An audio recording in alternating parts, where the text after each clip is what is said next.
ప్రియమైన దేవుని పిల్లలారా, దేవుని సంగమా, క్రీస్తు నామములో మీ అందరికీ శుభములు, వందనాలు తెలియజేసుకుంటున్నాను. దేవుని పరిశుద్ధ నామమునకు వందనములు, స్తుతులు, స్తోత్రములు చెల్లించుకుంటున్నాను. ఈరోజు ఒక ప్రత్యేకమైనటువంటి అంశాన్ని మనము వినబోతున్నాం. చాలా సెన్సేషనల్ మెసేజ్ అని చెప్పొచ్చు. ప్రపంచవ్యాప్తంగా ఉన్నటువంటి క్రైస్తవ దేవుని పిల్లలందరూ ఈ మెసేజ్ని వినాలని నేను ఎంతో ఆశపడుతున్నాను. యూట్యూబ్ ద్వారా వింటున్నటువంటి ప్రియమైనటువంటి దేవుని పిల్లలకు నా ప్రత్యేకమైన ప్రేమపూర్వక మనవి. ఈ అంశము చాలా లోతైన అంశము, ప్రపంచంలో చాలామందికి తెలియని అంశము. కనుక వింటున్నటువంటి ప్రియమైనటువంటి పిల్లలు, మీరు ఈ మెసేజ్ను సబ్స్క్రైబ్ చేసుకోవాలని మీకు ప్రేమపూర్వక మనవి చేస్తున్నాను. నూతనముగా వింటున్న వాళ్ళు అలాగే ఈ మెసేజ్ను అనేక మందికి మీరు ఫార్వర్డ్ చేయాలి, షేర్ చేయాలి. ఎందుకంటే ఇది సువార్తలో భాగంగా ప్రధానమైనది. మీరు సువార్తలో పాలిభాగస్తులు అవుతారని ఆశతో నేను మీకు ప్రేమపూర్వకంగా మనవి చేస్తున్నాను. అలాగే అనేక మందికి షేర్ చేయండి, లైక్ చేయండి. ప్రత్యేకంగా మీ ప్రేమపూర్వకమైనటువంటి విలువైన కామెంట్స్ను చేయవలసిందిగా మీకు మనవి చేస్తున్నాను. పిల్లరా, ఎందరో క్రైస్తవ సమాజంలో ఉన్నటువంటి సంఘాల్లో ఉన్నటువంటి పాస్టర్స్ కానీ, బిషప్స్ కానీ, ఇవాంజలిస్టులు కానీ, సంఘస్థులు కానీ, విశ్వాసులు కానీ అర్థం కాని అయోమయ స్థితిలో, కన్ఫ్యూజన్లో ఉన్నటువంటి ఈ అంశము ఈరోజు మిస్టరీ వీడిపోతుంది విన్న తర్వాత. ప్రపంచవ్యాప్తంగా ఉన్నటువంటి క్రైస్తవ సమాజానికి చాలా అవసరమైనటువంటి అంశం కనుక వింటున్నటువంటి ప్రియ బిడ్డలందరూ కూడా ఈ మెసేజ్లో పాలిభాగస్తులు కావాలని మీకు ప్రేమపూర్వకంగా మనవి చేస్తున్నాను. పిల్లరా, క్రీస్తు ప్రభు ప్రపంచానికి వచ్చిన వాక్యమైన దేవుడు, దేవుని కుమారుడు, జీవాధిపతి. ఆయన కృపా సత్య సంపూర్ణుడిగా మన మధ్యలో నివసించడానికి పరలోకం నుండి భూమి మీదకి వచ్చాడు. మనుషులు పుట్టకముందు, సృష్టి పుట్టకముందు, ఏది లేనప్పుడు ఆదియందు వాక్యముగా, వాక్యమైన దేవునిగా, దేవుని యందు ఉన్న క్రీస్తు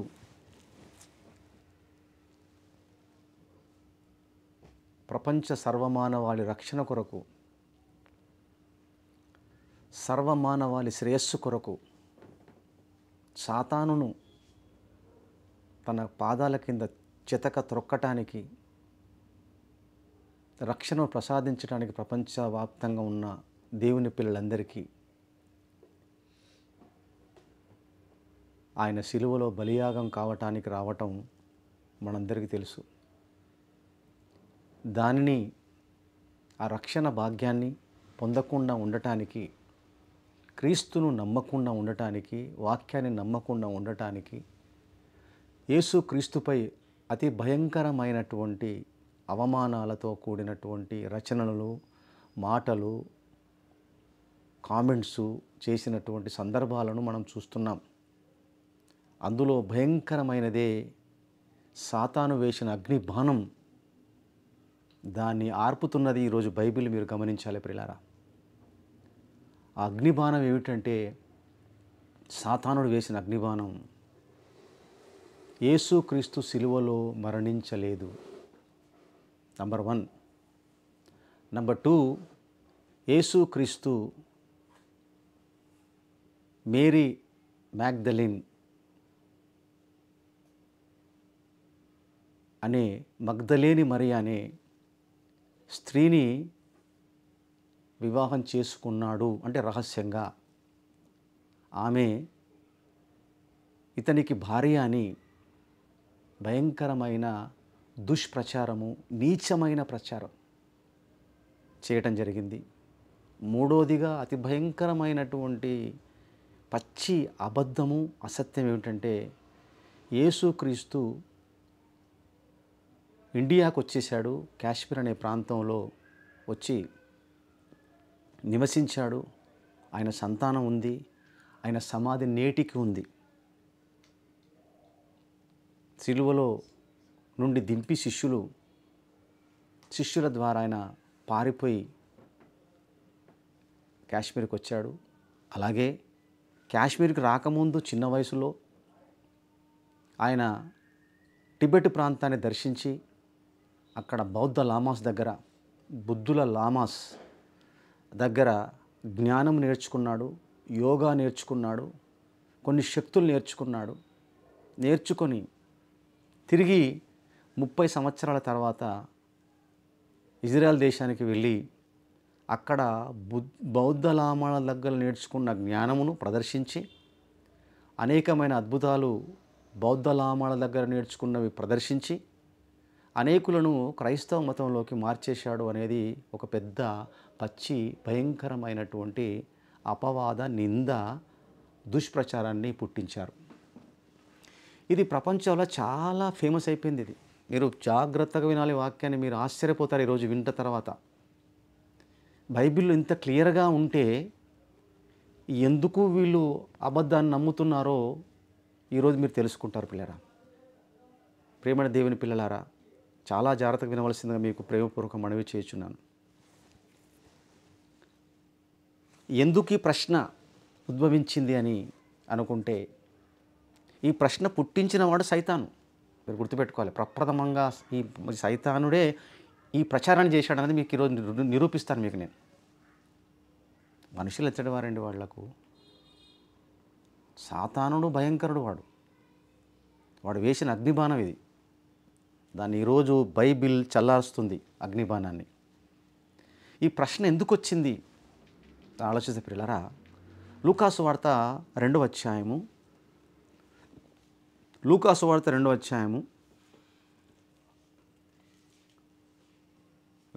వచనము. పస్కా పండుగప్పుడు ఆయన తల్లిదండ్రులు ఏటేటా యెరూషలేమునకు వెళ్ళుచుండువారు. ప్రతి సంవత్సరం వెళ్తున్నారు పస్కా పండుగప్పుడు. ఆనాడు ధర్మశాస్త్ర కాలంలో ఆయన 12 ఏళ్ల వాడై ఉన్నప్పుడు ఆ పండుగను ఆచరించుటకై వాడక చొప్పున వారు యెరూషలేమునకు వెళ్ళిరి. ప్రభుతో పాటు చిన్న పిల్లవాడు, ఆయన 12 ఇయర్స్ ఉన్నాడు, బేబీ, 12 ఇయర్స్ బాయ్. ఆ 12 ఇయర్స్ బాయ్ 12 సంవత్సరాల పిల్లవాడు, బాలుడు తల్లిదండ్రులతో వెళ్ళాడు. యోసేపు మరియమ్మతో వెళ్ళాడు. వెళ్ళి అక్కడ పస్కా పండుగ ఆ ఫెస్టివల్కి వెళ్ళటం జరిగింది. అక్కడ ఉన్నటువంటి వాళ్ళను శాస్త్రులు, పరిసయ్యులు, గొప్ప గొప్ప స్కాలర్స్ను ప్రశ్న వేస్తే వాళ్ళు ఆ ప్రశ్నలకు ఆశ్చర్యపోయినటువంటి సందర్భాలు ఇక్కడ ఉంటుంది. ఇక్కడ ఉన్న తర్వాత మీకు క్లియర్గా చెప్తున్నాను. అక్కడ నుంచి వాళ్ళు యేసుక్రీస్తుతో పాటు తల్లిదండ్రులతో పాటు ఆయన మళ్ళీ నజరేత్ అనే ప్లేస్కి వెళ్ళిపోయినట్టుగా మనకు ఉంటుంది. ఎక్కడ చూద్దాం. నేను మళ్ళీ మొత్తం చదువుతాను, మీరు జాగ్రత్తగా వినండి. ఆ దినములు తీరిన తర్వాత వారు తిరిగి వెళ్ళుచునగా బాలుడైన యేసు యెరూషలేములో నిలిచెను. ఆయన తల్లిదండ్రులు ఆ సంగతి ఎరగక ఆయన సమూహంలో ఉన్నాడని తలంచి ఒక దిన ప్రయాణం సాగిపోయి తమ బంధువులలోనూ నిలవైన వారిలోనూ ఆయనను వెతుకుచుంటారు. అంటే మిస్ అయిపోయాడు యేసుక్రీస్తు ప్రభువు. యోసేపు మరియమ్మ గారితో పాటు వెళ్ళటంలో మిస్ అయిపోయాడని వాళ్ళు అనుకున్నారు, కానీ ఆయన మాత్రం వెళ్ళలేదు. అక్కడ ఉన్నాడు, దేవాలయంలో ఉండిపోయాడు. ఒక 1 డే ప్రయాణం చేశారటండి. వాళ్ళు ఆశ్చర్యపోయారు. అరే ఎక్కడ పోయాడు బాబు, ఇక్కడ పోయాడని వాళ్ళు టెన్షన్ అయిపోయి వాళ్ళు తిరిగి రిటర్న్ ఏమి చేశారంటే, ఆయన కనబడినందున ఆయనను వెతుకుచూ యెరూషలేమునకు తిరిగి వెళ్ళిరి. 3 దినములైన తర్వాత ఆయన దేవాలయంలో బోధకుల మధ్య కూర్చుండి వారి మాటలను ఆలకించుచు వారిని ప్రశ్నలు అడుగుచూ ఉండగా చూచిరి. క్వశ్చన్స్ చేస్తున్నాడు. బోధకులను చూసి ఆశ్చర్యపోయారు. ఆయన మాటలు వినిన వారందరూ ఆయన ప్రజ్ఞకును ప్రత్యుత్తరములకును విస్మయం ఉందిరి. 12 సంవత్సరాల పిల్లవాడికి, 12 సంవత్సరాల బాలుడికి జ్ఞానం ఎక్కడిది అని ఆశ్చర్యపోయారు. మీరు జాగ్రత్తగా వింటే ఆశ్చర్యపోతారు. ఈరోజు చెక్ పెట్టేద్దాం దానికి. క్రీస్తు కాశ్మీర్కి వచ్చాడా, ఇండియాకి వచ్చాడా, సిలువలో మరణించలేదా, పారిపోయాడా అనేదే సబ్జెక్ట్ ఈరోజు. మేరీ మగ్దలేని పెళ్లి చేసుకున్న అది సబ్జెక్ట్ తర్వాత చేద్దాం. తర్వాత ఆయనను గూర్చినటువంటి సంపూర్ణ వివరణను మనము వేరే సబ్జెక్టులో మనము దీనిని మాట్లాడుకుందాం, విందాం పిల్లలు. ఈరోజు మాత్రము యేసుక్రీస్తు ఇండియాకు, కాశ్మీర్కి వచ్చాడా, ఆయన సమాధి నిజమా కాదా అనేది ఈరోజు చాలా చక్కగా మనం వివరంగా తెలుసుకుందాం పిల్లరా, విందాం. అయితే అప్పుడు ఆయన తల్లిదండ్రులు ఆయనను చూసి మిక్కిలి ఆశ్చర్యపడరి, ఆయన తల్లి, కుమారుడా మమ్మల్ని ఎందుకు ఇలాగూ చేసితివి? ఇదిగో నీ తండ్రి నేను దుఃఖపడుచున్నాము, దుఃఖపడుచు నేను వెతుకుచున్నామని ఆయనతో చెప్పగా ఆయన అంటున్నాడు, యేసుప్రభువు వారు బాలుడైన 12 సంవత్సరాల బాలుడు అంటున్నాడు, మీరెలా నన్ను వెతుకుచుంటిరి?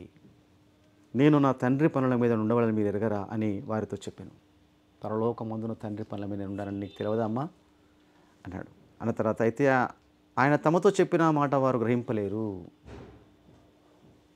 అంతటా ఆయన వారితో కూడా బయలుదేరి నజరేతునకు వచ్చి వారికి లోబడి ఉండెను. ఆయన తల్లి సంగతులను నిండి తమ హృదయంలో భద్రం చేసుకున్నాను. యేసు జ్ఞానమందును వయస్సు అందును దేవుని దయందును మనుషుల దయందును వారు తెలుచుండెను. ఇది సబ్జెక్ట్. ఇక్కడ ఉన్నటువంటి ఈ టాపిక్లో, ఈ రెఫరెన్సుల్లో నుండి ఒక అనుమానం పొడసూపుతుంది. ఏంటంటే 12 ఏళ్ల వయసు ఉన్నప్పుడు వెళ్ళిపోయాడు తల్లిదండ్రులతో పాటు, కనబడ్డాడు ఇక్కడ. ఇక తర్వాత కనబడలేదు. ఎక్కడ కూడా యేసుప్రభు గురించి ఎక్కడ బైబిల్లో ఉండదు. 13 సంవత్సరాలు 14 సంవత్సరాలు ఇలా చదువుకుంటూ పోతుంటే, ఆయన వయసును గురించి ఆలోచించుకుంటూ పోతుంటే, ఆయన బాల్యం అంతా కూడా ఎక్కడ బైబిల్లో ఉండదు, ఏ సువార్తలో ఉండదు.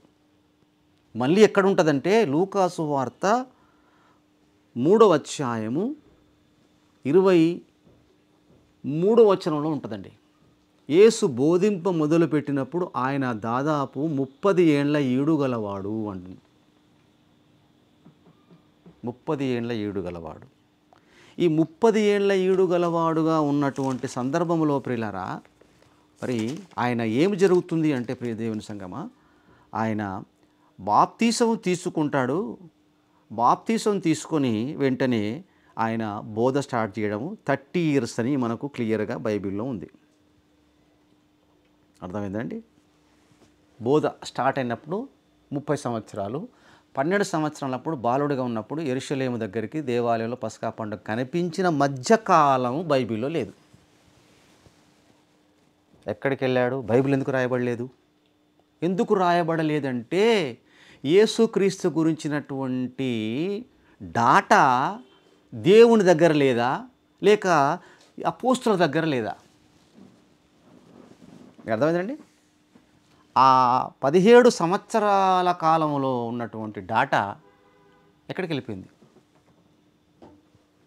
ఏమండి, మీరు ఆలోచించాలి.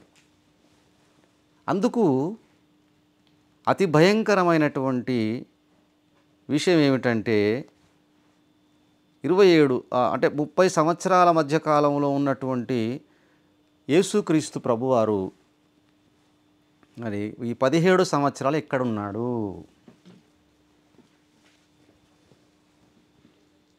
సాతానుకు దొరికిపోయింది ఛాన్స్.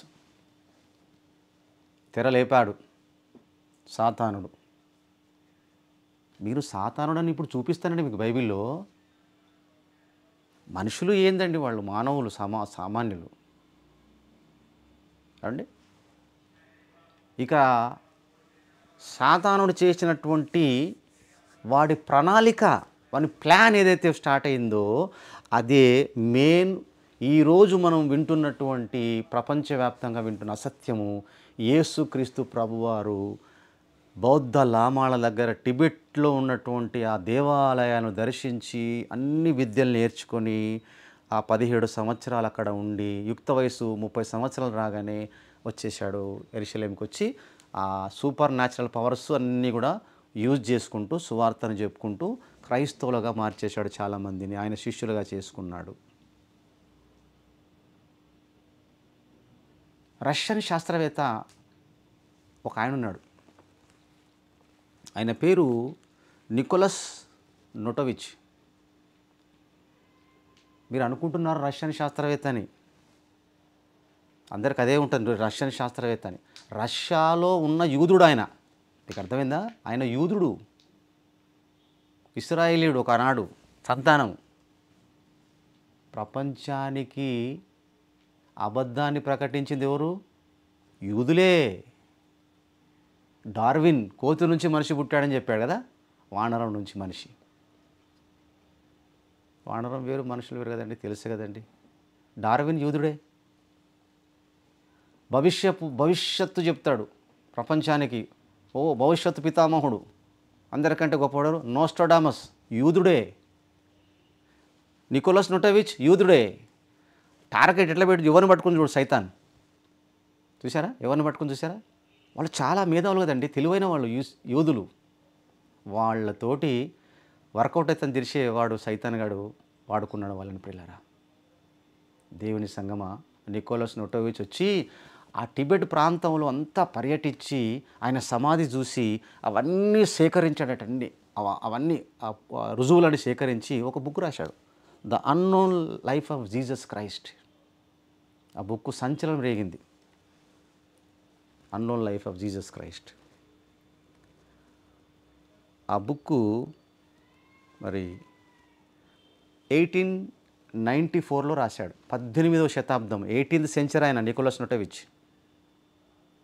ఆయనకే కాదు, సుజానా మేరీ ఓల్సన్ అనే అతను పుస్తకం రాశాడు, జీసస్ ఇన్ కాశ్మీర్. ఈ సుజానా మేరీ అనే ఆవిడ రాసిన పుస్తకం Jesus in Kashmir, the lost tomb. Ashwin Sanghi రచించిన ద రోజాబల్ లైన్, ఆనంద్ కృష్ణ రచించిన క్రైస్ట్ ఆఫ్ కాశ్మీర్స్, ప్రొఫెసర్ హుస్నర్ రచించిన a search of the historical Jesus. ఇలాంటివి ఎన్నో పుస్తకాలు ప్రపంచంలో చలామణి అవుతున్నాయి. ఇవి నేను చదివిన 2-3 అంతే, ఇంకా చాలా ఉన్నాయండి. కాశ్మీర్లో యుజ్ అసఫ్ అనే ఒక అతను సమాధి ఉంది ఇప్పటికి కూడా. మీరు వెళ్తే కనబడుతుంది, ఎప్పుడైనా కాశ్మీర్ వెళ్తే. యుజ్ అసఫ్ అతనే యేసు క్రీస్తు అని చెప్తున్నారు ఇప్పుడు. కాశ్మీర్ భాషలో యుజ్ అసఫ్ అంటే వైద్యం చేసేవాడు లేదా గొర్రెల కాపరి అని అర్థం అంటండి. గొర్రెల కాపరి అంటే యేసుక్రీస్తు కదా, నేను గొర్రెలకు మంచి కాపరిని. నిజంగా యేసు గొర్రెల కాపరా ఏమండి? గొర్రెల కాపరా? గొర్రెలను నిజంగా కాశాడా? గొర్రెలనే అమాయకమైన దేవుని పిల్లల్ని కాసేవాడని అర్థం ఆయన. దాని భావం అది. యేసుక్రీస్తు ప్రభువారు గొర్రెల కాపరి అన్నందుకు ఈ ప్రపంచం ఏం చేసింది? ఆయనకు మామూలు గొర్రెల కాపరి అని చెప్పి సంఖలో మరి కర్ర ఇచ్చింది, ఆయన చేతిలో ఒక గొర్రెని ఇచ్చేసింది.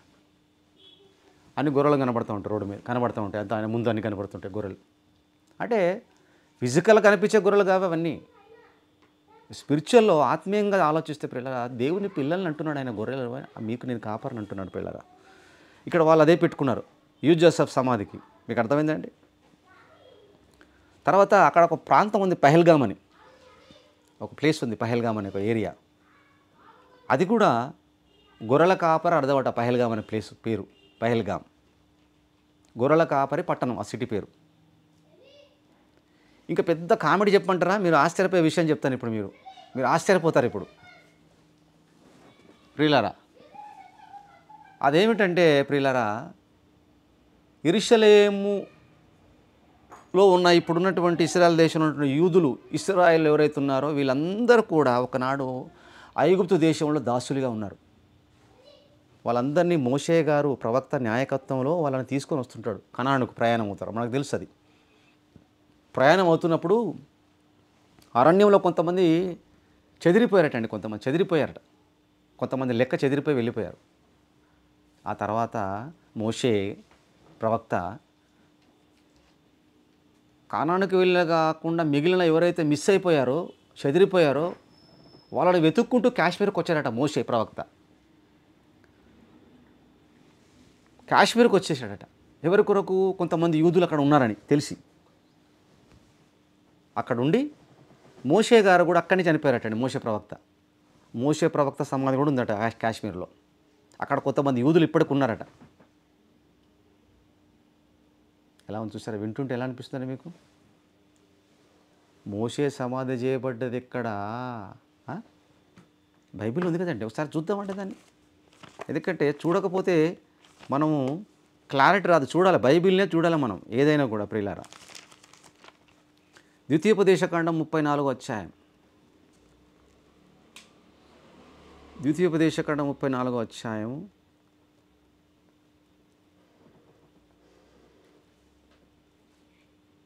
6వ వచనం నుండి 5-6 నుండి చూద్దాం. 5వ వచనం నుండి. యెహోవా సేవకుడైన మోషే యెహోవా మాట చొప్పున మోయాబు దేశంలో మృతి పొందెను. కాశ్మీర్ కాదు, ఇండియా కాదు. ఎందుకండి బైబిల్లో ఉన్న తర్వాత అబద్ధాలు రాయడం ఎంత ఘోరమో మీరు ఆలోచించండి. ఇక్కడ లేకపోతే రాస్తే ఒక అర్థం ఉంది. అట్లనే యేసుక్రీస్తు ప్రభువు గురించి డాటా బైబిల్లో 17 సంవత్సరాలంటే 12 ఏళ్ల బాలుడుగా తర్వాత 30 సంవత్సర కాల మధ్య కాలంలో ఆయన గురించి డాటా బైబిల్లో లేకపోతే రాస్తే ఒక అర్థం ఉంది. ఇక్కడ క్లియర్‌గా మోషే గురించి రాయబడింది.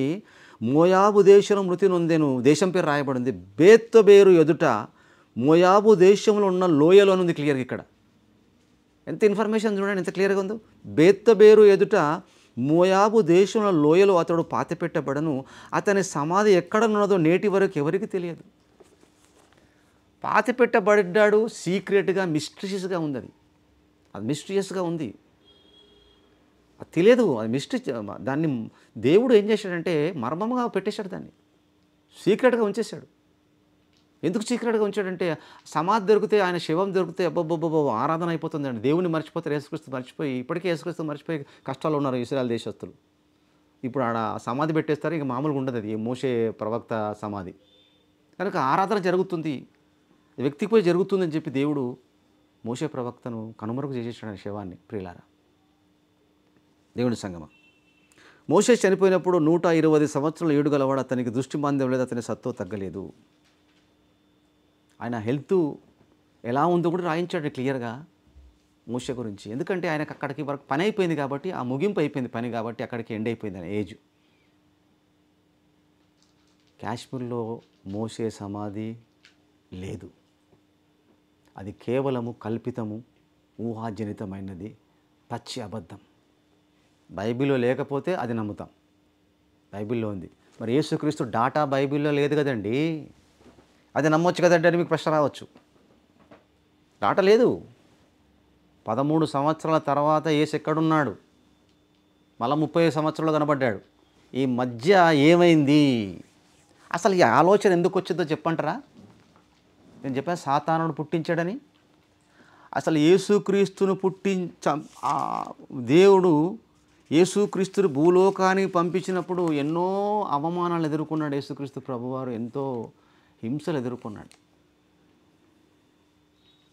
అలాంటి దశలో నమ్మినవాడు, తనతో ఉన్నటువంటి శిష్యుడు ఇస్కరియోతు యూదా యేసుక్రీస్తును అప్పగించాడు. దానికి కారణం ఇస్కరియోతు యూదా ఎందుకు అప్పగించాడో ఒకసారి మీరు బైబిల్ చూడండి ప్రియులారా. 13వ అధ్యాయం లూకాసు వార్త, లూకాసు వార్త 13వ అధ్యాయం.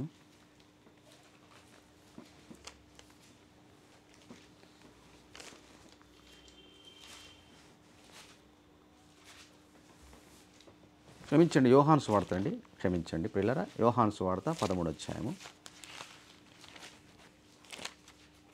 13వ అధ్యాయం యోహాను సువార్త 2వ వచనం అండి.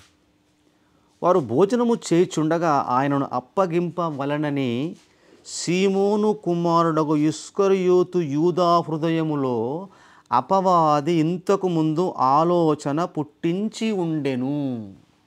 ఇప్పుడు ఆలోచన ఎవరు పుట్టించారు? ఇస్కరియోతును యేసుప్రభువును అప్పగించాలని అపవాది. ఇక్కడ ఎంత క్లియర్గా ఉంది చూడండి. వాడు బలైపోయాడండి సైతానుకు. ఆలోచనలో ఇస్తాడు సైతానికి, నువ్వు చేయాలా? చేయకూడదు. అపవాదికి చోటియ్యకుడి అని ఉంటుంది బైబిల్లో. మనం చోటిస్తే వాడు ఎంటర్ అవుతాడు మనలోకి. ప్రియులరా, జాగ్రత్త వినాలి ఇప్పుడు మీరు. ఈ యొక్క భయంకరమైనటువంటి పరిణామానికి తెరతీసిన దేవుడు అంటే సైతాన్ గాడే. ప్రారంభంలో చూద్దాం, యేసు ప్రభువారు శిలువ మరణము చెందిన టైంలో మరణించినప్పుడు ఏమి జరిగిందో, సైతాను వేసిన పథకం ఏమిటో ముందు మీరు చూడాలి. మత్తయి సువార్త 27వ అధ్యాయములో చూద్దాం. 27వ అధ్యాయము, మత్తయి సువార్త 27వ అధ్యాయము 62 నుండి 66 వరకు. మరునాడు ఆయన సిద్ధపరచు దినమునకు మరుసటి దినమున ప్రధాన యాజకులను పరిసయ్యులను చూడండి, ఎలాంటి స్కాలర్స్ వెళ్ళారో చూడండి. సామాన్యులు గారు వీళ్ళు. సామాన్యులు వెళ్తే వర్కౌట్ కదా సైతానికి తెలుసు. అప్పుడే వాళ్ళని రెచ్చగొట్టేశాడు, అప్పుడే వాళ్ళకి ఆలోచన ఇచ్చాడు. చూడండి, వాడు ప్రధాన యాజకులను పరిసయ్యులను పిలాతు వద్దకు కూడి వచ్చి, అయ్యా ఆ వంచకుడు, యేసుప్రభుని ఏమంటున్నారు? వంచకుడు. ఈరోజు కూడా యూట్యూబ్లో చాలామంది యేసుప్రభువును నీచంగా మాట్లాడుతూ ఉంటారు కదా, నీచంగా మాట్లాడుతుంటారు. ఆయన వారికి ఏం హాని చేయలేదు, వాళ్ళని ఏం అనలేదు కదా. చూడండి మీరు ఇక్కడ చూడండి, వీళ్ళు ఏమంటారు చూడు, ఆ వంచకుడు సజీవుడై ఉండినప్పుడు 3 దినములైన తర్వాత నేను లేచేదనని చెప్పినది మాకు జ్ఞాపకం ఉంది. 3 రోజుల తర్వాత లేస్తా అన్నాడు, మాకు జ్ఞాపకం ఉంది. కాబట్టి 3వ దినము వరకు సమాధిని భద్రము చేయని ఆజ్ఞాపించుము.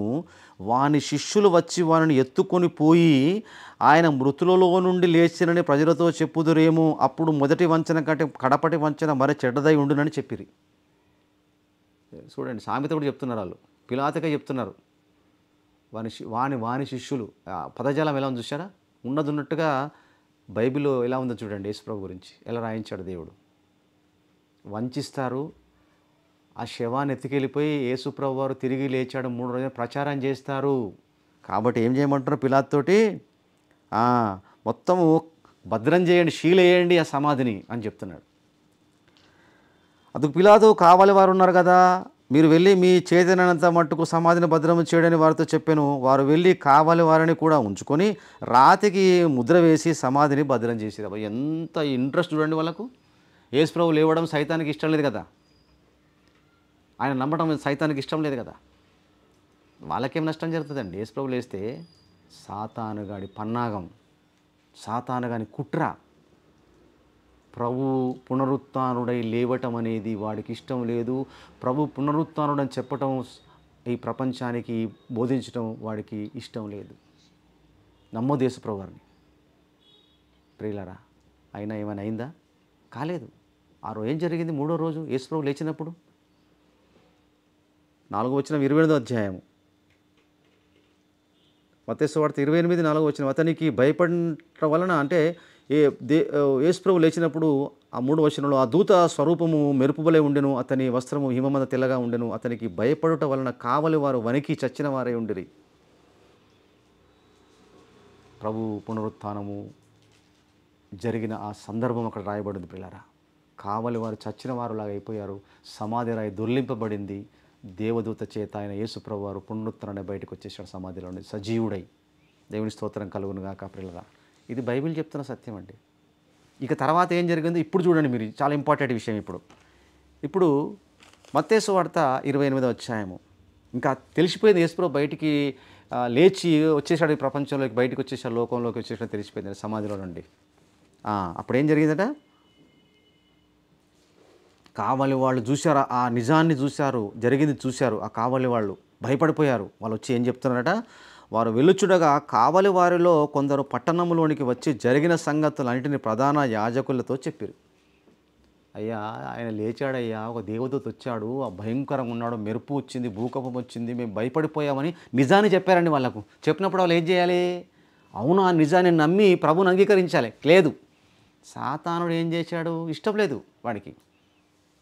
వాళ్ళు మారు మనసు పొందిన ఇష్టం లేదు. ఏం చేశాడమ్మా? చదవండి, చదువుదాం. కాబట్టి వారు పెద్దలతో కూడి వచ్చి ఆలోచన చేసి ఇంతకు ముందే ఇస్కరియోతు హృదయములో ఆలోచన పుట్టించి ఉండని చదివాక, ఇంతకుముందు ఆలోచన చేస్తే సైతానుగాడు పుట్టించాడు ఒక ప్లాన్. ఏందో చూడండి. ఆ సైనికులకు చాలా ద్రవ్యం ఇచ్చారట. నిజాన్ని చెప్పిన వాళ్ళకు బయట డబ్బు బాగా ఇచ్చి అబద్ధం చెప్పండి చెప్పారట వాళ్ళకు. చాలా ద్రవ్యం అంటే ఎంత ఇచ్చారో తెలియదు మనకు. చాలా ద్రవ్యం ఇచ్చి, మేము నిద్రపోచుండగా అతని శిష్యులు రాత్రివేళ వచ్చి అతన్ని ఎత్తుకొని పోయారని మీరు చెప్పుడి. మేము నిద్రపోతున్నాం, మాకు తెలియదు, వాళ్ళ శిష్యులు వచ్చి ఎత్తుకెళ్ళిపోయారు. నిద్రపోయేటప్పుడు రాయి దొర్లిస్తేప్పుడు సౌండ్ వస్తుందా రాదా చెప్పండి? ఎంత పెద్ద రాయి అండి అది? ఇది ప్లాస్టిక్దా, అది మన చెక్కదా, పేపర్దా అండి రాయి? బలమైన రాయి. అలాంటి రాయి దొర్లిస్తేప్పుడు చప్పుడు రాదా? నిద్రపోతున్న వాళ్ళకి ఎలా తెలుసండి ఎత్తుకెళ్ళిపోయిన సంగతి? అది మీరు సీసీ కెమెరాలు ఉన్నాయి అప్పుడు చూడడానికి. ఎంత హాస్యాస్పదమో చూడండి. ఇది అధిపతి చెవిన బడిన ఎడల మేము అతనిని సమ్మతిపరిచి మీకేమూ తొందర కలగకుండా చేతుమని చెప్పిరి. ఒకవేళ అధిపతికి తెలిసినా మేము మేనేజ్ చేసేసుకుంటాము, మీరు ఏం టెన్షన్ కాకండి, మీరు మాత్రం ఈ ప్రచారం చేయండి, మొత్తం ప్రచారం చేయండి. శిష్యులు ఎత్తుకెళ్ళిపోయారండి. అప్పుడు వారు ఆ ద్రవ్యము తీసుకొని తమకు బోధింపబడిన ప్రకారం చేసిరి. ఈ మాట యూదులలో వ్యాపించి నేటి వరకు ప్రసిద్ధమైంది, ఫేమస్ అయిపోయిందట. అక్కడ నుంచి స్టార్ట్ అయింది. ఆ యూదుల నుంచి బయటకు వచ్చి యూదుడైనటువంటి నికోలస్ నుటైవిచ్ చెవిన పడ్డది, కంట్ల పడ్డది. చూసారా, దొరికింది ఛాన్స్ అనుకున్నాడు. యూదుల్లో నుంచి ప్రచారం అయింది, యూదుడు ప్రచారం చేశాడు. The unknown life of Jesus Christ. చూసారా, ఇది ఎవరు ప్లాన్ అండి? స్టార్టింగ్ ఫస్ట్ సెంచరీలోనే యేసుప్రభు చనిపోయి తిరిగి లేచిన ఆ రోజే జరిగిందండి కుట్ర. ఈరోజు ప్రపంచంలోకి వచ్చింది ఆ వార్త అంటే సైతాన్ గాడు చేసిన కుట్ర. యూదుల్లో నుంచి వచ్చింది బయటికి, యెరూషలేము నుంచి బయటకు వచ్చింది న్యూస్. అది ఇక్కడదో కాదు. ఇప్పుడు మీరు ఆశ్చర్యపోయే విషయం చెప్తానండి. సమాధి ఉంది కదండి కాశ్మీర్లో, యేసుక్రీస్తు సమాధి. జాగ్రత్తగా వినాలి ఈ పాయింట్. మీరు చాలా జాగ్రత్తగా వినాలి. సమాధి ఉంది కదా, ఇది రాసినటువంటి వాళ్ళు, చూపిస్తున్నటువంటి వాళ్ళు చెప్తున్నారు. యుజ్ అసఫ్ అనే సమాధి ఉంది, ఆయననే యేసుక్రీస్తు అని చెప్తున్నాడు. చాలామంది చెప్తున్నారు, బుక్స్ కూడా రాశారని చెప్పాం, విన్నాం మనం. యెరూషలేములో ఉన్న సమాధి ఒకటి ఉంది, అందరు వింటున్నారు. హిస్టారికల్గా యేసు ప్రభువు అని తెలుసు. ఇక మూడోది చెప్తాను, మీరు ఆశ్చర్యపోతారు. ఇప్పుడు మూడో సమాధి మీకు చాలా ఫేమస్. అతను మీకు తెలుసు, చాలామంది తెలుసు. అవతార సినిమా తీశాడు ఆయన. ఆయన పేరు జేమ్స్ కామెరూన్. హాలీవుడ్ దర్శకుడు, ప్రఖ్యాతి చెందిన దర్శకుడు. టెల్ అవీవ్ అనే పట్టణం ఉంది ఇజ్రాయెల్ దేశంలో. ఆ సిటీలో తవ్వుతూ ఉన్నారటండి అపార్ట్మెంట్ కట్టడానికి కొన్ని సంవత్సరాల క్రితం. ఇది నిజం, మీరు యూట్యూబ్లో ఉంది, ఆ వీడియో చూడండి. మీరు చాలా ఈజీగా దొరుకుతుంది ఆ వీడియో. గూగుల్లో కొట్టినా ఇమీడియట్గా వస్తుంది మీకు అది. ఆ అపార్ట్మెంట్ దోతుంటే సున్నపు రాతి పెట్టెలు దొరికాయటండి, కొన్ని సున్నపు రాతి పెట్టెలు. అవి కూడా ఫొటోస్ ఉన్నాయి. ఆ రాతి పెట్టెల మీద రాసి ఉంది ఏమని తెలుసా? ఇది యేసుక్రీస్తు ఎముకలు, ఇది మేరీ మగ్దలేని ఎముకలు, ఇది వాళ్ళకు పుట్టినటువంటి కుమారుడి ఎముకలు అని. ఆ పెట్టెలు యేసుప్రభు మగ్దలేని మరియకు పుట్టిన కుమారుడి ఎముకలు ఒక పెట్టెలో, యేసుప్రభు అవశేషాలు ఉన్నటువంటి ఎముకలు ఉన్న ఒక పెట్ట, మేరీ మగ్దలేని మరియ ఉన్న ఎముకలు ఉన్న పెట్టె దొరికిందండి. దొరికేవి మీరు చూడండి, యూట్యూబ్లో ఉంటుంది, మీరు గూగుల్లో సెర్చ్ కనబడుతుంది. అని మీరు రాసిన అక్షరాలు కనబడతాయి మీకు. నేను దాని బుక్ కూడా రాశాను, ఆ ఫొటోస్లో పెట్టాను బుక్లో. దాంట్లో ముఖ్యమైన విషయం ఏంటంటే ప్రియులారా, ఈ జేమ్స్ కామెరూన్ అనే దర్శకుడు వాటిని తీసుకొని DNA టెస్ట్ చేశాడట. చేసి అరే నిజమే కదా, మేరీ మగ్దలేని పెళ్లి చేసుకున్నాడు యేసుక్రీస్తు, వీళ్ళకి పుట్టిన కుమారుడు ఇతరే అని చెప్పి ఆయన ఒక డాక్యుమెంటరీ తీశాడు, వీడియో. దాని పేరు the last tomb of Jesus Christ. ఆ వీడియో కూడా మీకు ఉంది యూట్యూబ్లో, the last tomb of Jesus Christ. వింటుంటే ఎలా ఉందండి మీకు? నిజమే అనిపిస్తుంది కదా. ఆయన చూశాడంటే, చేశాడంటే ఆ ఎముకలు కరెక్ట్ ఉంటాయి. మీకు జాగ్రత్త వినాలి మీరు. అక్కడ ఉన్నటువంటి ఎవరిదైతే ఒక పురుషుడు స్త్రీ వాళ్ళకు పుట్టిన కుమారుడు, ఆ ఎముకలు వాళ్ళే ఉంటాయి DNA టెస్ట్లో, వాళ్ళకే పుట్టినని. కానీ అది యేసుక్రీస్తు ఎముకలా లేక మేరీ మగ్దలేని ఎముకలా అనేది సస్పెన్స్. అది కరెక్ట్ కాదు. ఎందుకంటే యేసుక్రీస్తు DNA మన దగ్గర ఉండాలి, మేరీ మగ్దలేని DNA మన దగ్గర ఉండాలి. ఉన్నప్పుడు ఈ DNA ఆ DNA కరెక్ట్గా ఉంటే మనం ఒప్పుకోవాలి. కానీ అది ఎవరో పురుషుడు స్త్రీ వాళ్ళకు పుట్టిన కుమారుడు DNA కరెక్ట్ ఉంటే కాదు. ఇప్పుడు ఈ విషయం కూడా ప్రసంగం చేస్తాను, వినాలి మీరు. దానికి కూడా బైబిల్ చెప్పింది వివరణ త్వరలో, అది కూడా విందాం. అందుకే చెప్పాను మీకు. నేను ఈరోజు వింటున్నది కేవలము కాశ్మీర్లో యేసుక్రీస్తు సమాధి ఉందనే దాని మీద టాపిక్. ఆ తర్వాత మేరీ మగ్దలేని యేసుక్రీస్తు సంతానమా, వాళ్ళ వివాహం చేసుకున్న టాపిక్ మళ్ళీ వేరే మాట్లాడదాం. అది కాకపోతే ఒక సందర్భం అవసరం కాబట్టి చెప్తున్నాను. అయితే ఇప్పుడు ఎందుకు చెప్తున్నానంటే, కాశ్మీర్లో ఉన్న సమాధి యేసుక్రీస్తుదే. జాగ్రత్త వినాలి. యెరూషలేములో ఇప్పుడు సందర్శిస్తున్నటువంటి హోలీ ల్యాండ్గా అనేక మంది సందర్శించి చూస్తున్నట్టు యేసుక్రీస్తు సమాధి యేసుక్రీస్తుదే అంటున్నారు. ఇప్పుడు జేమ్స్ కామెరూన్ రీసెర్చ్ చేసి ఆ ఎముకలు దొరికినటువంటి ఆ సమాధి, ఆ ప్రాంతంలో ఉన్న పాతిపెట్టిన ఆ సమాధి మూడో సమాధి. అంటే 3 సమాధులు యేసుక్రీస్తువి ఉన్నవి అని మనకు ఇప్పుడు తెలిసిపోయింది. ఎంత కామన్ సెన్స్ ఉన్నా ఒక సామాన్యుడు ప్రశ్నించిన, చనిపోయిన వాడికి ఒకటే సమాధి ఉంటుందా, 3-4 సమాధులు ఉంటాయా? ఉంటే కార్లు ఉంటాయి, బిల్డింగ్లు ఉంటాయి, ఏమండి ఎన్నో రకాలు ఉంటాయి, కానీ సమాధులు ఉంటాయండి. చనిపోతే మనిషిని ఒక దగ్గరనే పాతి పెడతారు, అక్కడికి వెళ్ళి చూస్తుంటారు అందరు. 3 సమాధులు ఉంటాయా? నేను విన్నాను ఒకటి, వాడిని చూడలేదు, విన్నాను. జపాన్లో ఉన్నట్టు యేసుప్రభు సమాధి, జపాన్ కూడా వెళ్ళినట్టు యేసుప్రభు. దీన్ని బట్టి ఆలోచిస్తే ఎంత పచ్చి అబద్ధమో మీరు అర్థం చేసుకోండి పిల్లరా. ఇక యేసు వయస్సు 19 నుంచి 29 మధ్య కాలంలో మధ్య పాలాస్తీనా నుండి హిమాలయాలకు టిబెట్ ప్రాంతాల వీళ్ళు అక్కడ ఉన్న సాములు అంటే బౌద్ధ భిక్షుకుల దగ్గర లామాస్ దగ్గర అద్భుత శక్తులు నేర్చుకొని యోగా ఇవన్నీ శక్తులు నేర్చుకొని తిరిగి యెరూషలేమునకు వచ్చి అద్భుతాలు చేసి సిలువలో వాళ్ళు సిలువ వేయ టైంలో శిష్యులు వాళ్ళని తీసుకొని వచ్చి మరి కాశ్మీర్కు పారిపోయేటట్టు చేశాడన్న సంగతి అనేక బుక్స్లో ఉన్న సంగతి మనం ఇప్పటిదాకా విన్నాం పిల్లరా. ఇప్పుడు మనకు ఆన్సర్ ఏం కావాలంటే ఆయన డాటా యేసుక్రీస్తు 12 సంవత్సరాల నుంచి 29 మధ్య కాలంలో ఎక్కడున్నాడో ఆ డాటా మనకు కావాలి. ఇప్పుడు చూద్దాం ప్రియులారా. చూడకముందు ఒక్కసారి సైతాన్ కాని విషయం కూడా చూడాలి, ఎందుకంటే వాడే కదా ప్లాన్ వేసి చెప్పాం కదా. ఒకసారి చూద్దామండి, అది చూడాలి మీరు. యేసుక్రీస్తు చెప్పిన మాటలు మనకు చాలా అవసరం. అవి యోహాను సువార్త 7వ అధ్యాయము, యోహాను సువార్త 7వ అధ్యాయము 14 నుండి 17 వచనాలు. సగము పండుగ అయినప్పుడు యేసు దేవాలయంలోకి వెళ్ళి బోధించుచుండెను. యూదులు అందుకు ఆశ్చర్యపడి చదువుకొనని ఇతనికి పాండిత్యం ఎట్లు వచ్చిరని చెప్పుకొనిరి. అన్ఎడ్యుకేటెడ్,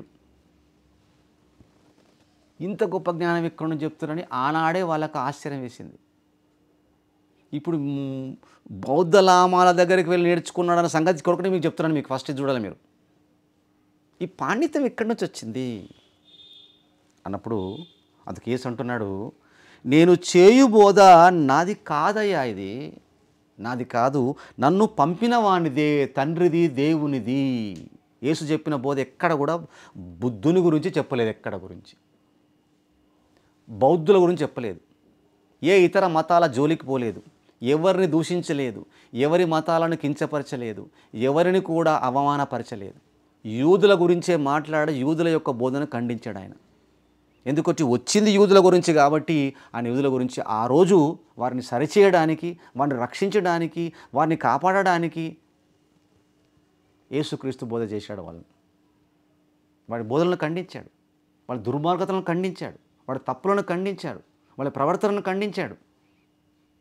ప్రియులారా, 8వ అధ్యాయం, ఇది చాలా ఇంపార్టెంట్. ఇది 8వ అధ్యాయము 28వ వచనం.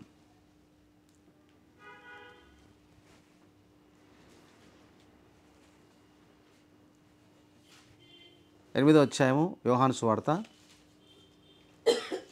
28వ వచనాన్ని చూద్దాం ఫస్ట్. కావున యేసు, మీరు మనుష్య కుమారుని పైకెత్తినప్పుడు నేనే ఆయననియు, నా అంతటా నేనే ఏమీ చేయక తండ్రి నాకు నేర్పినట్టును. ఎవరు నేర్పారట యేసుప్రభు వారికి బోధ? ఎవరు నేర్పారట? టిబెట్లో ఉన్న వాళ్ళు నేర్పారా? తండ్రి నేర్పాడని చెప్తున్నాడు. తండ్రి నేర్పాడు. ఆయన బోధ మొత్తము దేవుడు నేర్పినట్టుగా ఆయన స్టేట్మెంట్ ఇస్తున్నాడండి. ఇక్కడ నేనేం చెప్పట్లేదు. తండ్రి నాకు నేర్పినట్టుగా ఈ సంగతులు మాట్లాడచున్నాడని మీరు గ్రహించెదరు. ప్రియులరా, ఎంత విలువైన మాటలు ఉన్నాయి ప్రియులరా, ఎంత విలువైన మాటలు ఉన్నాయి. ఆయన బోధిస్తున్నప్పుడు ఆయన చెప్పిన మాటలు ఎలాంటివంటే ప్రియులరా, ఒకసారి మీరు చూడండి.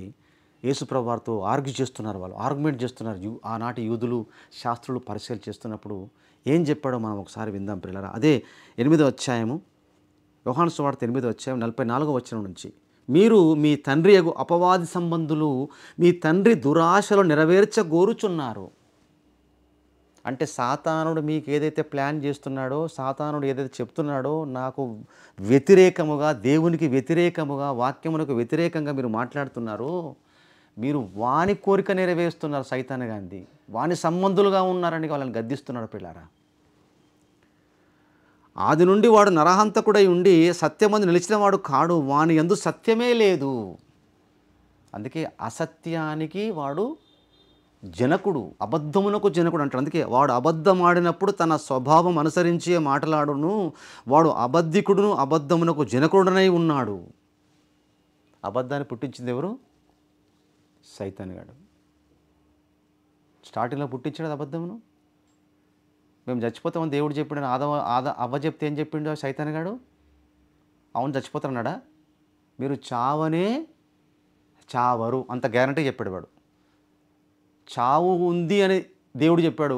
ఆ పండు తింటే చనిపోతారని దేవుడు చెప్పాడు హవ్వకు ఆదాముకు. వాడేం చెప్పాడు? మీరు తింటే చావరన్నాడు అంతే. ఇప్పుడు చనిపోతలేవా మనం? చనిపోతున్నాం. గొప్ప గొప్పోళ్ళు చనిపోతున్నారు, మేధావులు. చావును తప్పించుకునే వాడు ఎవరైనా ఉన్నారా చెప్పండి? లేదు. చావును తప్పించుకుందాం అనుకున్నాడు మైకేల్ జాక్సన్. ప్రపంచంలో చాలామంది ఆశ్చర్యపోయారండి మైకేల్ జాక్సన్ చేసిన పని. మీకు తెలుసా? శాస్త్రవేత్తలు, డాక్టర్స్ షాక్ అయ్యారు ఆ తెలివికి. ఎవరిచ్చారో ఆ తెలివి మైకేల్ జాక్సన్కు, ఆ పాపు సింగర్కు, డాన్సర్కు. ఆయన ఒక ఆక్సిజన్ ఛాంబర్లో పడుకునేవాడండి, ఆక్సిజన్ పీల్చుకునేవాడు ఛాంబర్లో. అట్లా పీల్చుకుంటుంటే ఆయుష్ పెరుగుతుందని ఒకటి ఈ ప్రపంచానికి తెలియజేశాడండి. ఇప్పుడు అందుకే చాలా చెట్లలో ఆక్సిజన్ పార్క్స్ ఉంటాయి చూడండి, ఆక్సిజన్ పీల్చుకోవడానికి వెళ్తుంటారు. ప్రారంభంలో చేసింది ఎవరనుకుంటున్నారు మీరు? మైకేల్ జాక్సనే. అప్పుడు అందరూ చాలా ఆశ్చర్యపోయేవో, ఎంత నిజంగా ఎంత గ్రేట్, ఇది నిజమే కదా, ఇట్లా ఇలా చేస్తే ఆయుష్ పెరుగుతుందన్నారు చాలామంది ఆ టైంలో. ఉన్నాడా? చిన్న వయసులో చనిపోయాడు. ప్రాణాన్ని కాపాడుకుందామని, ఆరోగ్యాన్ని కాపాడుకుందామని, ఆయుష్ని పెంచుకుందామని ఎంత ప్రయత్నం చేసినా నీకు దేవుడు ఏ టైం వరకు రాశాడు ఆ టైంకి నువ్వు బతక వదిలేసిందే, ఈ లోకాన్ని విడిచి వెళ్ళవలసిందే. చావనే చావరన్న సాయతాను మాట నిజమా చెప్పండి? ఈరోజు యేసుక్రీస్తును బదనాం చేయడానికి, యేసుక్రీస్తును అవమానం చేయడానికి, యేసుక్రీస్తును అబద్ధ ప్రచారం చేసి ప్రపంచంలో అవమానం చేయడానికి వాడు చేసిన పెద్ద కుట్ర. ఒక్కరి పేరు మీద 3 సమాధులు చేశాడు. ఇప్పుడు జపాన్లో 4వ సమాధి చేశాడు. ఇప్పుడు ఎన్ని సమాధులు చేసి కడతాడో వాడు తెలియదు సైతాన్గాడు. ప్రియులారా, యోహాను సువార్త 12వ అధ్యాయం.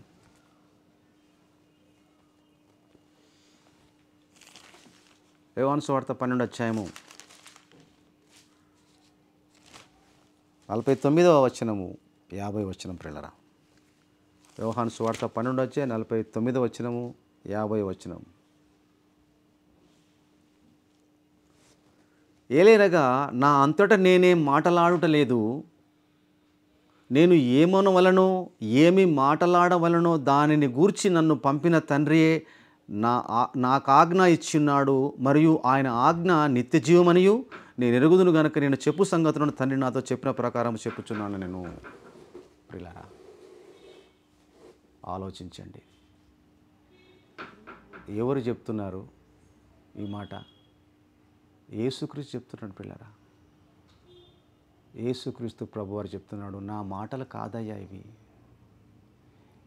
నేను బౌద్ధ లామా దగ్గర వెళ్ళి, టిబెట్కి వెళ్ళి తాళపత్ర గ్రంథాల్లో రాసుకున్నది నేను చెప్పట్లేదయ్యా ప్రపంచానికి. పరలోకములో ఉన్న దేవుడు చెప్పిన సంగతులు చెప్తున్నాడని ఆయన స్టేట్మెంట్ ఇచ్చినాక ఒక్కటైనా బౌద్ధ లామాల దగ్గర నేర్చుకున్న ఒక్క మాటన్న బైబిల్లో ఉందా చెప్పండి? నేర్చుకుని చెప్పింది మీరు ఆలోచించండి పిల్లరా. కాదు. ఇకపోతే ఇప్పుడు ప్రాముఖ్యంలోకి వెళ్ళిపోదాం. యేసుక్రీస్తు 12 సంవత్సరాల నుంచి 30 సంవత్సరాల మధ్యకాలంలో ఉన్న 17 సంవత్సరాల డాటా ఈరోజు మనకు బయట తీయాలి. ఇప్పుడు మనం అదే ముగింపది. అది దొరికిపోతే అన్ని అబద్ధాలు ఇంకా కదా. ఇప్పుడు వెళ్దామండి, చూద్దాం ప్రియులారా. లూకాసు వార్త 2వ అధ్యాయం చాలా వివరంగా ఉందండి. వివరంగా ఉంది, కానీ అర్థం చేసుకోలేకపోయారు, గ్రహించలేకపోయారు అంతే. లూకాసు వార్త 2వ అధ్యాయము.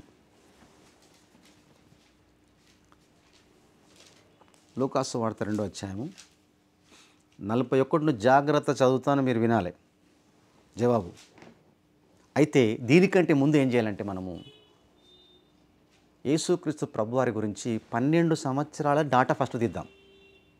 ఆ తర్వాత మిగిలిన డాటా తీద్దాం మనం కదా. మీరు మంచిగా వినాలి, ఇది ఎంత చాలా చక్కగా ఉంటుందంటే, యేసు ప్రభువారు జ్ఞానం ఎక్కడి నుంచి వచ్చిందని చెప్పారు? బౌద్ధ లామాల దగ్గర వచ్చిన, టిబెట్ నుంచి కదా. 12 సంవత్సరాలప్పుడు ప్రశ్నలు వేస్తున్నాడు యెరూషలేములో దేవాలయంలో ఉన్నట్టు వాళ్లకు. ఆ ప్రశ్నలు వేస్తున్నప్పుడు విస్మయం ఉంది, ఆశ్చర్యపోయారు ఆ జ్ఞానానికి. మరి ఆ జ్ఞానం ఎక్కడి నుంచి వచ్చింది 12 ఏళ్ళప్పుడు? అప్పుడు ఇంక వెళ్ళలేదు కదండి. వెళ్ళిపోయాడంటే మళ్ళీ రాలేదు. 30 సంవత్సరాలకు వచ్చిందని చెప్తున్నారు వీళ్ళు, స్కాలర్స్ అంతా, రాసిన వాళ్ళు, ప్రచారం చేస్తున్న వాళ్ళు. 12 సంవత్సరాలప్పుడు మరియమ్మ యోసేపు వాళ్ళ దగ్గర ఉన్నప్పుడు ఆయనకు ఆ జ్ఞానం ఎక్కడి నుంచి వచ్చింది? శాస్త్రులు, పరిసయ్యులు, బోధకులు సైతం ఆశ్చర్యపోయే, స్కాలర్స్ ఆశ్చర్యపోయే జ్ఞానం ఆయనకి ఎక్కడి నుంచి వచ్చింది? బైబిల్లో ఉందా డాటా. 2వ అధ్యాయం లూకాసు వార్త, 2వ అధ్యాయం లూకాసు వార్త ఫస్ట్ చూద్దాం. ఆ, ఆయన 21వ వచనము, ఆ శిశువునకు సున్నతి చేయవలసిన 8వ దినమున వచ్చినప్పుడు గర్భమందు ఆయన పడక మునుపు దేవదూతల చేత పెట్టబడిన యేసును పేరు వారాయనకు పెట్టిరి. మోషే ధర్మశాస్త్రము చొప్పున వారు తమను శుద్ధి చేసుకున్న దినములను గడిచినప్పుడు, అంటే మోషే ధర్మశాస్త్ర ప్రకారముగా సున్నతి చేయడానికి యేసు ప్రభు వారు 8 years బేబీగా ఉన్నప్పుడు దేవాలయం తీసుకెళ్ళిపోయి సున్నతి చేయించారు. రైట్. ఆ తర్వాత కింద మొత్తం అదే సందర్భం ఉంటుంది. అలా అలా వచ్చుకుంటూ ఇక్కడ ఏముంటుందంటే ఈ 39వ వచనంలో, అంతటా వారు ప్రభు ధర్మశాస్త్రం చొప్పున సమస్తమును తీర్చిన పిమ్మట గలిలయలోని నజరేతునకు తమ ఊరికి తిరిగి వెళ్ళిరి. మరియమ్మ, యోసేపు, యేసు ప్రభు వారు. ఇప్పుడు చూడండి 40వ వచనంలో ఏముందో. బాలుడు జ్ఞానముతో నిండుకొనుచు, అక్కడనే నజరేతులో బాలుడు జ్ఞానముతో నిండుకొనుచు ఎదిగి, అంటే వయసు పెరుగుతూ ఉంది, బలము పొందుచుండెను, దేవుని దయ ఆయన మీద ఉండెను. ఇప్పుడు జ్ఞానము, ప్రశ్నించే జ్ఞానం ఎక్కడొచ్చింది? నజరేతులోనే వచ్చింది. 12 ఏళ్ళు వయసులో ఎదుగుతున్నాడు, జ్ఞానంలో ఎదుగుతున్నాడు. ఎదిగి 12 ఏళ్ళ వయసు వచ్చిన తర్వాత పస్కా పండుగ వచ్చినప్పుడు తర్వాత ప్రశ్నలు వేశాడు. మీరు జాగ్రత్తగా వినాలి. 12 ఏళ్ళ వయసులో జ్ఞానముతో ఎదిగాడని క్లియర్గా బైబిల్లో డాటా ఉంది 40వ వచనంలో. ఆ జ్ఞానముతోనే వాళ్ళను ప్రశ్నిస్తాడు. 47వ వచనంలో, ఆయన మాటలు విన్న వారందరూ నా ప్రజ్ఞకును ప్రత్యుత్తరమునకు విస్మయనొందిరి. ఆశ్చర్యపోయారు. ఈ జ్ఞానం 12 ఏళ్ళ వయసు కాలంలో వచ్చిన జ్ఞానము దేవుని దయతో వచ్చినది. ఇప్పుడు చూద్దాం 41వ వచనంలో, అంతటా ఆయన వారితో కూడా బయలుదేరి నజరేతునకు వచ్చి, పైన నజరేతు సొంత ఊరు, ఈయన బయలుదేరి మళ్ళీ నజరేతుకి పస్కా పండుగ తర్వాత వారికి లోబడి ఉండెను. లోబడి అంటే అర్థం ఏంటంటే, లోబడి ఉండడం అంటే, మా కుమారుడు నాకు లోబడ్డాడంటే బయట తిరుగుతున్నట్ట, చదువుకున్నట్ట, ఉద్యోగం చేయనట్ట. లోబడటం అంటే ఏంటండి? సరెండర్ అవ్వడం, వాళ్ళు చెప్పినట్టు వినటం, తల్లిదండ్రులు చెప్పినట్టు వినటం. లోబడి ఉన్నాడంటే అక్కడ ఉన్నట్ట, పారిపోయినట్ట. చూద్దాం ఇప్పుడు చూద్దాం ఆ పాయింట్ చూద్దాం. ఆయన తల్లి ఈ సంగతులంటే తన హృదయంలో భద్రము చేసుకొనును. ప్రభువు ప్రశ్నలు వేస్తుంటే ఇవన్నీ విస్మయవంతుటి, ఇవన్నీ ఆశ్చర్యపోయి తల్లి మరియమ్మ హృదయంలో భద్రం చేసుకుంటుంది. నా కుమారుడు ఎంత గొప్పవాడు, దేవుని కుమారుడు, దేవుడితో చెప్పిన మాటలు అవన్నీ జ్ఞాపకం చేసుకుంటుంది ఆమె. ఇప్పుడు జాగ్రత్తగా విని మీరు అండర్లైన్ చేసుకోండి దీన్ని. యేసు జ్ఞానమందును, జ్ఞానము లామాల జ్ఞానం కాదు, బౌద్ధ జ్ఞానమందును వయస్సునందును అని చూడండి. ఆ పదం ఉంది అక్కడ. ఏజ్ 30 ఏళ్ళ వరకు ఏజ్, వయస్సునందునందు. ఆ పదం లేకపోతే మాత్రం ఖచ్చితంగా లామాల దగ్గరికి వెళ్ళినట్టే, టిబెట్కి వెళ్ళినట్టే, ఇండియాకి వెళ్ళినట్టే, కాశ్మీర్కి వెళ్ళినట్టే. వయస్సునందును అని ఉంది పదం. అంటే 30 ఏళ్ళ వరకు వయస్సునందును దేవుని దయందును మనుషుల దయందును వర్ధిల్లుచుండెను. వయస్సునందును, జ్ఞానమందును, దయందును వర్ధిల్లుచున్నాడు 30 ఏళ్ళ వరకు అని ఇక్కడ క్లియర్గా ఉంది. వయస్సు అనే పదం రాశాడు, మెన్షన్ చేసేటువంటి ఇక్కడ. ఇది లేకపోతే మాత్రం ఈరోజు ప్రచారం జరుగుతున్న సత్యం అయిపోతుంది. వయస్సునందును వర్ధిల్లుచున్నాడు. ప్రియులారా, ఇకపోతే ఇప్పుడు అసలు సిసలైన విషయం చెప్తాను మీకు. ఇప్పుడు 3 స్టేట్మెంట్స్ ఇస్తాను. ఇప్పుడు నేను మీకు 3 స్టేట్మెంట్ నమ్మకపోతే ఇక అసలు నమ్మడానికి లేదు. ఒక స్టేట్మెంటే సాక్ష్యానికి ఓకే, కానీ ఇప్పుడు 3 సాక్ష్యాలు చెప్తాను ఇప్పుడు మీకు నేను. ఒకటి, లూకా రాసిన సువార్తలో లూకా రాశాడు, దేవుడు చెప్పిన మాట, వయస్సునందు నజరేతులోనే పెరిగాడు, నజరేతులోనే ఉన్నాడు, లోబడి ఉన్నాడు అని ఇక్కడ ఉంది కదా. ఇప్పుడు చూద్దాం 4వ లూకా సువార్త 4వ అధ్యాయము 16వ వచనం. లూకా సువార్త 4వ అధ్యాయం 16వ వచనం. తర్వాత ఆయన తాను పెరిగిన నజరేతునకు వచ్చెను. తాను పెరిగిన నజరేతు, ఎక్కడ పెరిగాడట? నజరేతులో పెరిగాడని ఇక్కడ డాటా ఉంది, ఎవిడెన్స్ ఉంది. నజరేతు పెరిగిన అనే పదం అందుకే రాశాడు. ఇలాంటి ప్రచారాలు వస్తే ముందే రాశాడు దేవుడు, రాయించాడు బైబిల్లో. తాను పెరిగిన నజరేతు అని క్లియర్గా మెన్షన్ చేయబడి ఉంది. నజరేతులో పెరిగితే కాశ్మీర్లో పెరిగాడు అంటారు ఏంటండి వచ్చి? ఇది ఎంతవరకు కరెక్ట్ చెప్పండి? తాను పెరిగిన. మత్తయి సువార్త 21వ అధ్యాయం, మత్తయి సువార్త 21వ అధ్యాయము 11వ వచనం. 21వ అధ్యాయం 11వ వచనం. జనసమూహము. ఇప్పుడు నెక్స్ట్ స్టేట్మెంట్, రెండవ సాక్షి. జనసమూహము ఈయన గలిలయలోని నజరేతు వాడగు ప్రవక్త అని యేసు అని చెప్పిరి. జనసమూహం, ప్రజలందరూ చెప్తున్నారు, నజరేతులో నజరేతు వాడు, నజరేతు ఆయనైనా.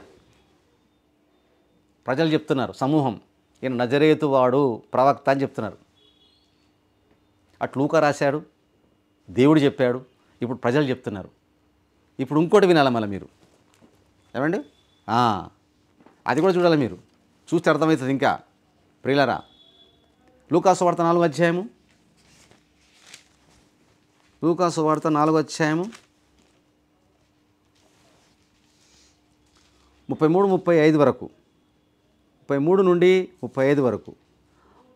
ఆ సమాజ మందిరములో అపవిత్రమైన దయ్యపు ఆత్మ పట్టినవాడు ఒకడు ఉండెను. వాడు, నజరేయు వాడవైన యేసు, మాతో నీకేమి, మమ్మును నశింపజేయ వచ్చితివా? నీవెవడవో నేను ఎరుగుదును, నీవు దేవుని పరిశుద్ధుడవని బిగ్గరగా కేకలు వేసెను. అపవిత్రాత్మ దయ్యం కూడా స్టేట్మెంట్ ఇస్తుంది ఏంటంటే, నజరేతు వాడగు యేసు, నువ్వు దేవుని పరిశుద్ధుడవు. దయ్యాలకు భయపడే ఓ మనిషి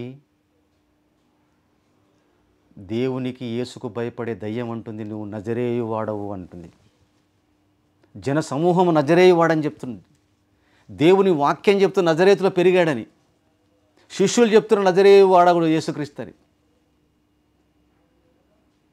ఇంత క్లియర్గా డాటా ఆయన పెరిగిన నజరేతు అని క్లియర్గా ఉంటే, వయస్సు అందును ఆయన పెరిగిండు, అభివృద్ధి చెందిండు, జ్ఞానంలో దయలో ఇంత క్లారిటీగా ఉంటే ఎలా నమ్మట్లేదు చెప్పండి? మార్క్స్ వార్త 1వ అధ్యాయం, మార్క్స్ వార్త 1వ అధ్యాయము 9వ వచనం. ఆ దినములలో యేసు గలిలయలోని నజరేతు నుండి వచ్చి యోర్దానులో యోహాను చేత బాప్తిసము పొందెను. లామాల దగ్గర నుంచి రాలేదు, టిబెట్ నుంచి రాలేదు, కాశ్మీర్ నుంచి రాలేదు. ఆయన ఎక్కడి నుంచి వచ్చింది బాప్తిసం పొందడానికి? 30 ఏళ్ళ వయసు ఉన్నప్పుడు నజరేతు నుంచి వచ్చాడు. క్లియర్ ఇచ్చిన డాటా, గలిలయలోని నజరేతు. ఎంత క్లియర్గా ఉంటే ప్రియులారా, నమ్మకుండా ఎట్లా అంటారని చెప్పండి? మత్తయి సువార్త 3వ అధ్యాయము, చివరిగా మత్తయి సువార్త 3వ అధ్యాయము 13వ వచనం. మత్తయి సువార్త 3వ అధ్యాయం 13వ వచనం. ఆ సమయమున యోహాను చేత బాప్తిసం పొందుటకు యేసు గలిలయ నుండి యోర్దాను దగ్గర ఉన్న అతని యుద్ధకు వచ్చాను. ఇక్కడ మత్తయి గారు అదే చెప్తున్నాడు, మార్కు గారు అదే చెప్తున్నాడు, గలిలయ నుండి వచ్చిందని. ఆయన పెరిగాడు గలిలయలోనుంది. ఆయన వయస్సు యందు గలిలయలోనే, జ్ఞానమందు, దేవుని దయందు, మనుషుల దయందును వర్ధిల్లాడు అని ఇంత క్లియర్గా ఉంది ప్రియులారా. దేవుని సంగమా, ప్రియమైన దేవుని పిల్లలారా, సాతానుడు వేసినటువంటి అగ్ని బాణం, అబద్ధానికి జనకుడు, అబద్ధాన్ని పుట్టించేవాడు. ఇది ఈనాడు వేసిన బీజం కాదు, యేసు మరణించి తిరిగి లేచిన రోజే వాడేశాడు బీజం. ఏంటంటే, వాళ్ళు ఎత్తుకపోయారు శిష్యులు ఆయనను. ప్రచారం చేయండి యూదులలో ప్రచారమైంది కాబట్టి యూదుడే ప్రచారం చేశాడు. Nicholas Notovitch. ఉండేది రష్యా, ఏమండి, బుకే రాసేసాడు, the unknown life of Jesus Christ. పచ్చి అబద్ధం. ప్రియులారా, నజరేతుడైన యేసు నామములో గంధించినటువంటి శిష్యుల గురించి కూడా మీకుంది. దయ్యములు, అపవిత్రాత్మలు పోతప్పుడు కూడా వాళ్ళు అదే పేరెత్తారు, నజరేయుడైన యేసు నామములో గద్దిస్తున్నాను, సాతాన పో, దయ్యాల పో. వాళ్ళు కూడా అదే వాడరు కదండి. ఇంకేం ఎవిడెన్స్లు కావాలి? దేవుడు చెప్పాడు. లూకా సువార్త, మార్కు సువార్త, సువార్తలు రాసినటువంటి దేవుని భక్తులు, అపోస్తులు, జనసమూహము, దయ్యం కూడా చెప్పింది లాస్ట్కు. ఇక నమ్మకపోతే మనం ఏం చేయలేం ప్రియులారా. దేవుని సంగమా, దేవుడు ఏర్పాటు చేసిన రక్షణను పొందకుండా ఉండటానికి సాతానుడు వేసిన అగ్నిపానం, వాడి బాణానికి మసైపోవద్దు, ఆహుతి కావద్దు ప్రియులారా. దేవుని వాక్యం జీవము కలిగినది. దేవుని తెలుసు ఇలాంటివి వస్తాయని ప్రపంచంలో ప్రచారం చేస్తున్నాడు సైతాన్గాడని. కాబట్టి దానికి ముందే దేవుడు చక్కగా బైబిల్లో రాయించాడు మన కొరకు. కనుక విశ్వాస జీవితంలో ఎదుగుదాం, సత్యాన్ని నమ్ముకుందాం, ప్రభు మాటను విందాం, ప్రభువును ప్రేమిద్దాం, ప్రభువు కొరకు ఎదురు చూద్దాం. ఈరోజు యేసు పుడతాడంటేనే నమ్మలేని దశలో ఉన్నారు.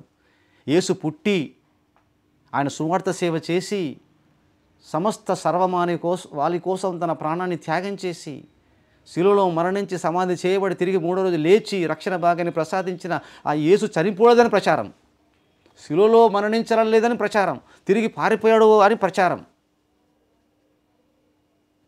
ఇప్పుడు ఏం ప్రచారం? క్రీస్తు రెండో రాకడ లేదు అని ప్రచారం.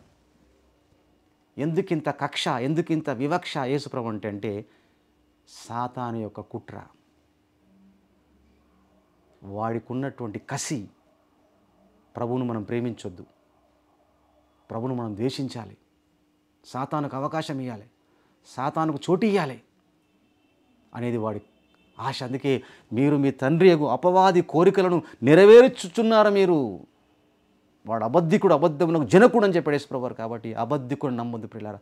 సత్యము ఉన్నటువంటి యేసు ప్రభువారు సత్యము, ఆయనే సత్యము. నేనే సత్యము మార్గము జీవమనే ఉన్నాను, నేనే మార్గము సత్యము జీవమనే ఉన్నాను, నా ద్వారానే తప్ప తండ్రి వద్దకు పరలోకానికి ఎవడు రాడని చెప్పేశాడు. ఆయనే సత్యము. ప్రియులారా, ప్రభును నమ్ముదాం, ప్రభు వాక్యాన్ని నమ్ముదాం, ప్రభువును సేవిద్దాం, ప్రభు మార్గంలో సాగిపోదాం. తలలో వంచండి, ప్రార్థన చేసుకుందాం. దయగల మా తండ్రి, కృపగల దేవ, మహిమగల నాయన, మీకు స్తోత్రములు చెల్లించుకుంటున్నాం. ఎంతో చక్కగా మీ వాక్యంలో ఉన్న సత్యాలను తెలుసుకున్నాము నాయన. మేము తండ్రి ప్రభువును నమ్మకుండా ప్రభు మీద అబద్ధాలు ప్రచారాలు సాతానును సృష్టించి వేసిన అగ్నిబాణాన్ని చల్లార్చడంలో నా వంతుగా మీ వాక్యంలో నుంచి సత్యాలను తీసి ఆర్పటం కొరకు నేను ప్రయత్నం చేశాను. అందులో ఎన్నో నిజాలు తెలుసుకున్నాము నాయన. మీకు స్తోత్రం చెల్లించుకుంటున్నాను. మీ పిల్లలు ఎంతో ఆసక్తితో ఓపికతో విన్నందుకు మీకు వందనములు, స్తుతులు, స్తోత్రములు. విన్న బిడ్డలు సత్యములో సాగిపోవుటకు, సత్యములో ప్రతిష్ఠ చేయుటకు వారిని దీవించండి, ఆశీర్వదించండి. మీ వాక్యాభిషేకముతో వారిని నిలబెట్టండి. ప్రశ్నలకి వారు సమాధానం చెప్పుటకు జ్ఞానముతో నింపండి. ఎవరైతే నూతనముగా ఈ వాక్యాన్ని వింటున్నారో, మా ఛానల్ ద్వారా వింటున్నటువంటి బిడ్డలను కూడా మీరు దీవించి ఆశీర్వదించి జ్ఞానములో వారిని ఎదిగింపచేయండి. మీ కృపను అనుగ్రహించమని ఈ ప్రార్థన మా ప్రియకుమారుడు, మా రక్షకుడునైన యేసుక్రీస్తు పరిశుద్ధ నామమున ప్రార్థించి మిక్కిలి వినయంతో వేడుకొనుచున్నాము తండ్రి. ఆమేన్.